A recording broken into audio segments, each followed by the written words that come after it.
Salut à tous les gars, c'est Cbix, j'espère que vous allez bien. Aujourd'hui, nouvelle vidéo top altcoin. Alors dans cette vidéo, je vais vous présenter différents altcoins qui sont à mon avis dans de très bonnes zones pour être achetés. C'est des altcoins que j'ai rechargés il y a maximum quelques semaines, donc j'en ai quand même un relativement gros bag.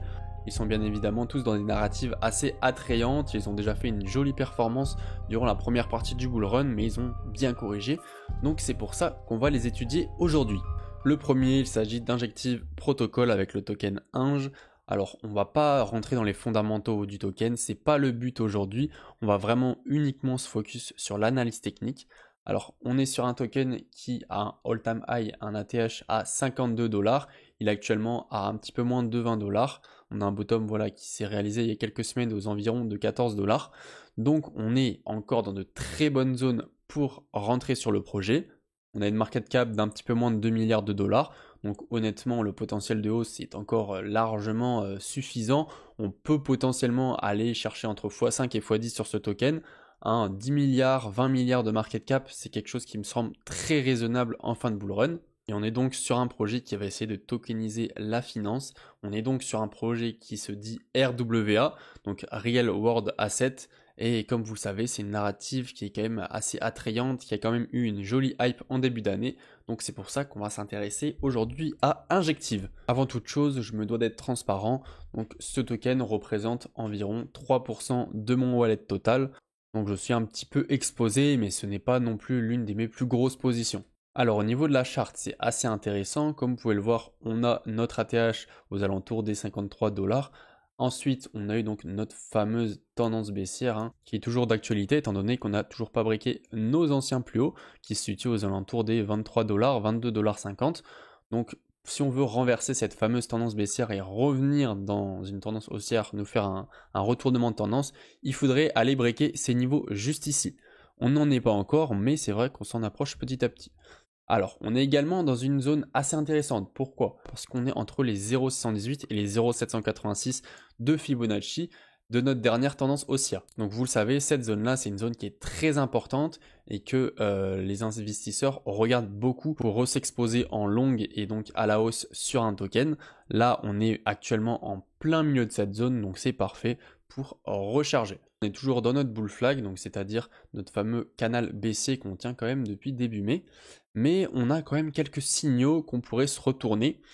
Déjà, tout d'abord, on n'a pas fait de nouveaux plus bas, parce qu'on aurait pu réaliser un scénario comme ceci, nous faire un joli plus bas, aller retester le bas de notre bull flag pour rebondir ensuite. Non, c'est pas ce qui s'est passé. On s'est arrêté avant, donc ça c'est plutôt bullish. Ça veut dire que la crypto reprend quand même un petit peu de momentum, et ça fait plaisir à voir. Au niveau du RSI, pareil, c'est plutôt bullish. Donc à noter qu'on avait eu une jolie divergence haussière qui nous avait duré quand même, mine de rien, pas mal de temps, de début avril jusqu'à fin juillet. Finalement, on la break. Qu'est-ce qu'on a eu par la suite? On a un petit début d'accélération haussier, même si c'est pas grand-chose du tout. Et même là, on peut voir que depuis notre bottom, on a quand même le RSI qui reprend pas mal de momentum et j'ai même envie de vous dire qu'il en reprend plus que le cours, mais cet indicateur nous confirme que c'est quand même plutôt bullish. Sinon, au niveau de la correction qu'on a réalisée, c'est un moins 74%. C'est quand même une grosse correction. C'est l'une des cryptos qui a pris le plus cher, honnêtement. Bien sûr, c'est pas la pire. On a des cryptos comme Cubix qui ont fait du moins 90%, mais on a d'autres comme Kaspa qui ont pris uniquement du moins 20, moins 30% et qui ont su bien résister à cette baisse. Donc là, on est sur une crypto qui se situe un petit peu en entre-deux, mais qui a l'air de bien rebondir parce que mine de rien, depuis le bottom, on a quand même fait une sacrée hausse de plus 70%. Actuellement, on est sur du plus 42%. Donc ça reste quand même relativement bien. Alors deuxième crypto, on va parler de Tao Bitansor, crypto que vous connaissez tous. C'est le leader de l'IA en crypto. Elle a connu une phase vraiment parabolique jusqu'à mars, là en début d'année. C'était assez impressionnant à voir. Forcément, c'est elle qui a vraiment pris toute la hype qui était autour de l'IA. Donc énormément de liquidités se sont déversées sur Tao. Depuis son ATH aux alentours des 800 $, un petit peu moins, on a eu une jolie correction. Elle est allée se chercher quand même en dessous des 200 $. Donc c'est pas rien. Elle a pris elle aussi très cher. On se situe un petit peu dans la même capitalisation que Injective. Un petit peu plus de 2 milliards de dollars. Donc pareil, un x10, c'est quelque chose qui me semble totalement envisageable. Surtout si avec le retour du bull run, on a encore une nouvelle hype autour de l'IA.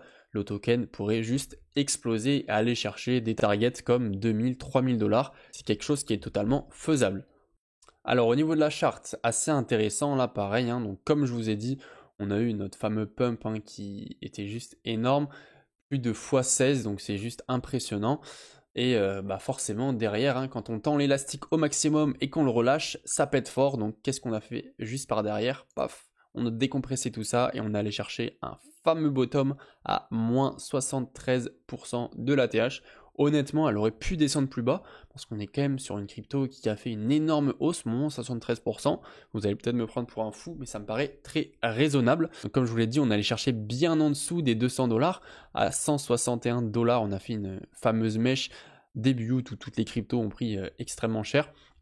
Donc voilà, après ça il faut savoir qu'on a bien rebondi et ça pareil hein, ça montre une réelle solidité du projet. On a fait un plus 121%, ce qui nous correspond grosso modo à un plus de x2,2. Actuellement on est sur un plus 75%, ce qui est une très belle performance. On est donc dans un joli range, c'est quelque chose d'assez classique hein, quand on a terminé une grosse correction, qu'on a fait une grosse chute, on a une phase de latéralisation, une phase où la crypto va vraiment consolider ses bases pour pouvoir repartir de façon plus saine. C'est clairement voilà, dans ces phases-là où c'est le meilleur moment d'acheter parce que finalement on a le meilleur ratio risque-récompense parce qu'elle a entamé cette phase de latéralisation, donc les chances qu'elle retrouve un nouveau bottom sont quand même assez moindres. Et on reste tout de même dans de bons prix, donc c'est quelque chose de vraiment très très intéressant pour acheter maintenant. De toute façon, acheter un Tao à moins de 300 $, pour moi c'est quelque chose qui est juste génial et personnellement c'est une crypto que j'ai énormément rechargée ces derniers jours. Autre chose assez bullish, on est donc pareil dans notre zone de rechargement entre les 0,78 et les 0,786, donc consolider dans cette zone c'est juste masterclass, c'est toujours un très bon moment pour acheter. Pareil niveau RSI, on a le RSI qui reprend du momentum, qui reprend de la force. Pas de divergence là parce que le cours monte et le RSI également. Mais on peut voir que le RSI est quand même un petit peu plus vénère et monte un petit peu plus fort. Donc ça fait plaisir à voir. La crypto est toujours en pleine forme. Dernière crypto, il s'agit de Realio Network avec le token Rio. Vous allez voir par l'analyse technique juste après que c'est une crypto qui n'est pas au même stade que les deux autres que je vous ai présentés avant. On est toujours dans cette phase de correction et pas dans cette phase de latéralisation. Donc on a un petit peu de retard. J'ai pris un petit risque à vous la passer parce que c'est vrai qu'on pourrait encore potentiellement construire un bottom, peut-être qu'il n'est pas encore là. En tout cas, c'est ce que l'analyse technique laisse paraître, mais on est quand même dans de très bonnes zones pour l'acheter. Donc je tenais à vous le passer aujourd'hui. Donc actuellement il est à 0,71 $. Le Rio c'est quand même une crypto qui pendant le bear market valait moins de 2 centimes. Il nous a fait un joli ATH à 3,23 $. Donc pareil, une grosse remontée, un gros pump, une grosse tendance haussière. Et forcément après ça, pouf, on relâche tout et on vient chercher des plus bas, on va aux enfers. Donc on nous a fait un joli bottom hein, qui était en dessous de 50 centimes de dollars. Sinon pour ceux qui connaissent pas le projet, on est pareil dans la narrative du RWA. C'est une crypto par contre, attention, qui représente moins de 0,5% de mon wallet total crypto. Donc c'est vraiment à rien.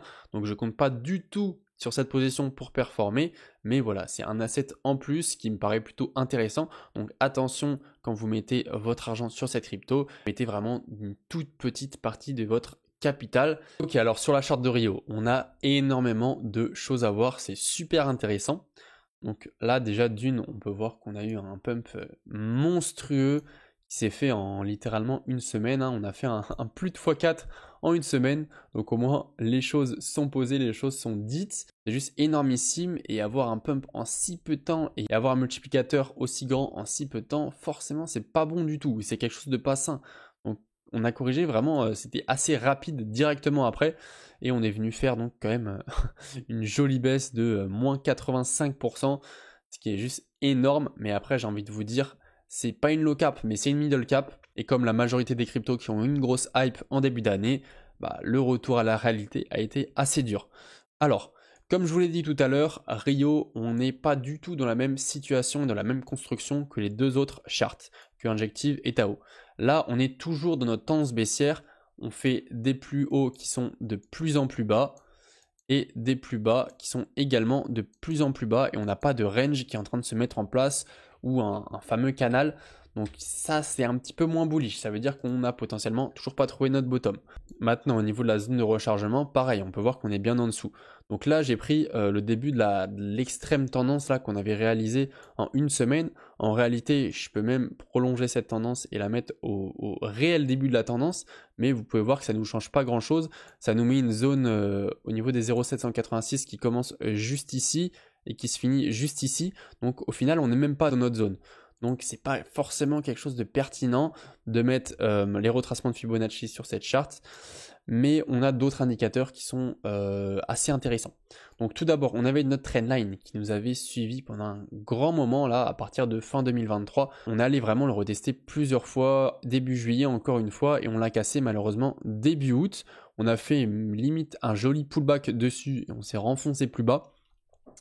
Donc cette trendline était vraiment magnifique. Attention quand on va revenir dessus, peut-être qu'on aura quelques petits blocages, mais vous allez voir qu'on va en avoir avant des blocages à mon avis, parce que là on est dans une zone qui est assez intéressante. À mon avis, on va mettre pas mal de temps à en sortir, mais cette zone peut probablement également nous bloquer. C'est donc ce fameux rectangle violet. Pourquoi je vous dis que c'est une zone assez conséquente? Tout simplement parce qu'on avait rangé fin 2023 pendant un bon bout de temps.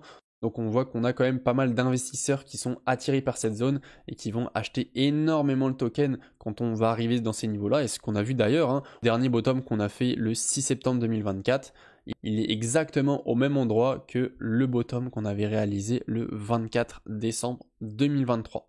Ça prouve bien qu'on a énormément de personnes qui buy à ce niveau-là et qu'on a donc un gros mur d'achat qui se situe juste ici. Donc ça, c'est plutôt positif. En plus de ça, on a également d'autres infos qui pourraient potentiellement nous dire qu'on va rebondir plus fort et qu'on a trouvé notre bottom. Donc on a ce fameux RSI.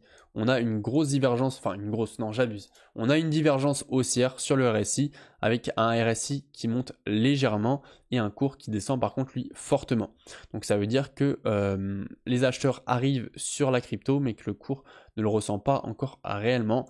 Et en général, ce genre de divergence, si elle se valide, ça peut partir assez vite en hauteur et nous faire des jolis plus hauts.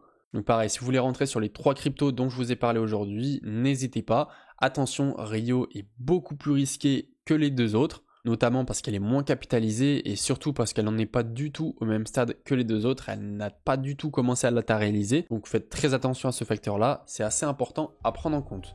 Donc voilà les gars, c'est déjà la fin de cette vidéo, j'espère qu'elle vous aura plu. Si vous avez différentes questions concernant les cryptos que je vous ai parlé aujourd'hui ou pas d'ailleurs, n'hésitez pas à rejoindre mon groupe Telegram. Donc là-bas vous pouvez poser toutes vos questions en lien avec la crypto et sinon on parle de différents sujets en rapport avec la crypto. Donc c'est super cool, n'hésitez pas à rejoindre, bien évidemment c'est totalement gratuit, je vous mets ça en description. Sinon vous avez également mes liens affiliés concernant les différents exchanges.